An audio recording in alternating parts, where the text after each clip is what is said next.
হ্যাঁ, আমি কাল সকালেই চলে আসছি। আরে আমার এতগুলো বাচ্চা ওখানে, ওদের দেখবো বলি তো ঢাকা শহরে আর মন টিকছে না। বিশ্ববিদ্যালয়ের শিক্ষক এখন পুরো দেশকে শেখানোর দায়িত্ব নিয়েছেন। Thank you. যখনই ছুটি পাও চলে যাও। তোমার নিজের পরিবার আর বাচ্চাকেও তো সময় দেওয়া উচিত নাকি?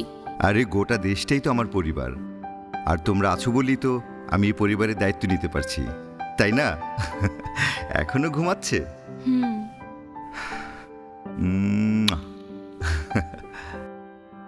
বাবা, আমরা কবে একসঙ্গে আমার সোনার বাংলা গাইবো? খুব শীঘ্রই গাইবো মা।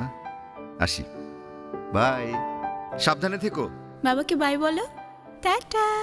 মাঝে মাঝেই ভাবি, এই যে সবাই মিলে আমাদের দেশ, সে তো আমাদেরই একটা বিশাল পরিবার। তখনই মনে হয় আমরা আমাদের এই পরিবারের প্রতি আমাদের দায়িত্ব ঠিকঠাক পালন করছি তো।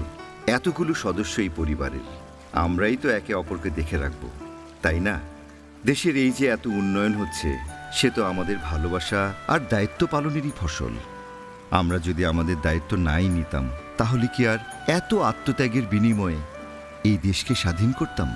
আমি বিশ্বাস করি যে এটা শুধু আমার একার ভাবনা নয়, আমার মতো আরও অধিকাংশ মানুষ ভাবে বলেই তো আমরা এগিয়ে যাচ্ছি, পা বাড়াচ্ছি সমৃদ্ধির পথে।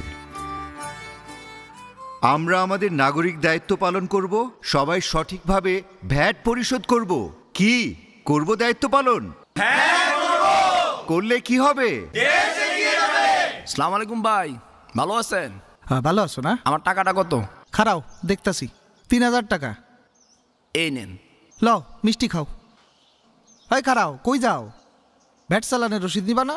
ওরে বুঝলে গেছিলাম। এমনি বুইলা গেলে চলবো? ভ্যাট দেওয়া যেমন তোমার দায়িত্ব, তেমনি চালান রসিদ দাও আমার দায়িত্ব। লও। আসসালামু আলাইকুম স্যার। ওয়ালাইকুম সালাম। এভাবে ভুলে গেলে সরকারের কোষাগারে দেশের উন্নয়নে টাকা জোগাড় হবে কিভাবে? আমরা আমাদের দায়িত্ব পালন করব, সবাই মিলে সোনার বাংলাদেশ গড়ব, তাই না? বাবা